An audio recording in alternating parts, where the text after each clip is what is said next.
Hello, everyone, and welcome to another episode of Sean Stuff. I hope everyone is doing well tonight.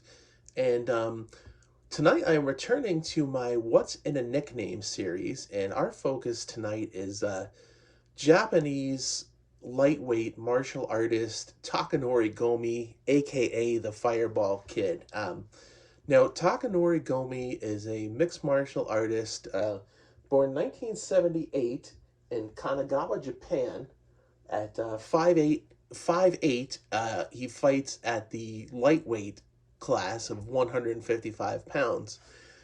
He has been active in mixed martial arts since 1998, which is staggering. And although his last fight was in 2018, he has not officially retired, so he is still considered active. And over his career, he has amassed a record of 36 wins, 15 losses, and one no contest.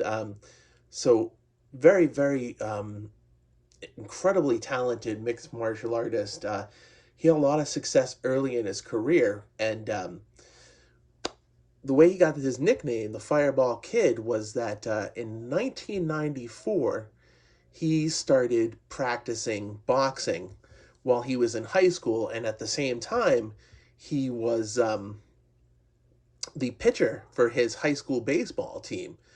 And unfortunately, he did not pass on to the next grade in 1996. He dropped out of high school and focused on his martial arts career. So, based on his past as a pitcher and developing a reputation for a powerful boxing style and extreme knockout power, hence the nickname, the Fireball Kid.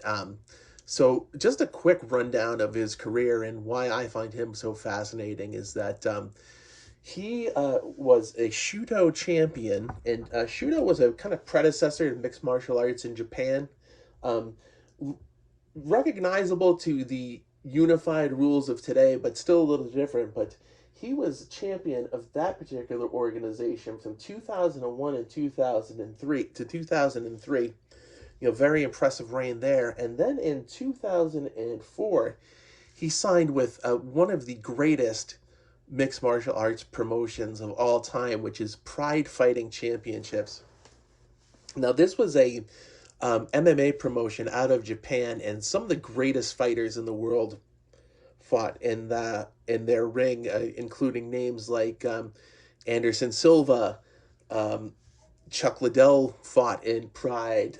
Rampage Jackson, Kevin Randleman, Mirko Krokop. Anyway, the list goes on and on. And Gomi was the only lightweight champion of Pride, and he had an incredible record in that organization of 13 wins, one loss, and one no contest. He was the only champion in the organization during its existence. And you can see right here, this is one of the DVDs of a tournament that he fought in, a Bushido Volume 3. And just real quick about Pride is the great thing about it is that it was, mixed martial arts, but promoted with the kind of professional wrestling flair. Each show had a name like Shockwave or Bushido or something like that. So they really made a big event out of it. And then, the pageantry and kind of tradition of, the Japanese Bushido fighting spirit.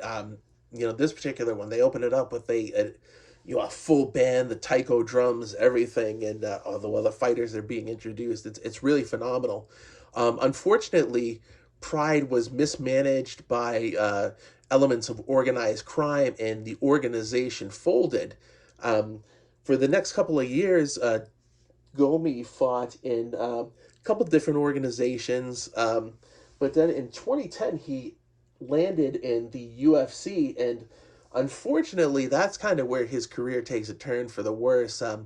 Despite being, again, one of the best lightweight fighters in the world, he only went 4-12 in the UFC, which was, unfortunately not a very good record. And they let him go. They released him from the organization after 5 consecutive losses, and that's a lot more leeway than they give a lot of other fighters. So you kind of have to think that Gomi's legendary status kind of led up to him getting a couple extra chances. But you know, regardless, phenomenal fighter to watch.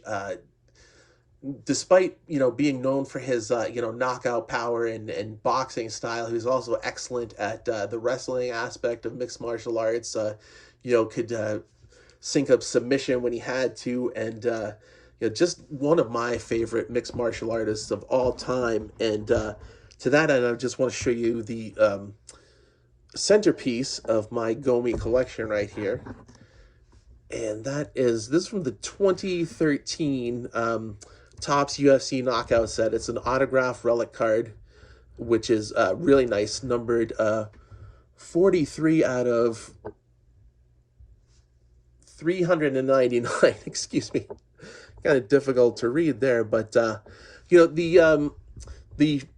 fabric is kind of plain, just whatever shirt he walked out in, just a little patch of fabric there, but really cool autograph from Gomi, and that's a card of his I really dig. This one right here is from the 2010, Topps 2012 UFC Bloodlines set, and this was a parallel where the fighter would be placed before their nation's flag, and you can see Gomi's got the Japanese flag right here, numbered 124 out of 188, and another card of his that I have is from the 2010 UFC Series 4, and that's the Bloodlines parallel, kind of similar to this card right here, but the backline, the background of the nation's flag and everything. But I do want to end this with a quick recollection of watching Gomi fight.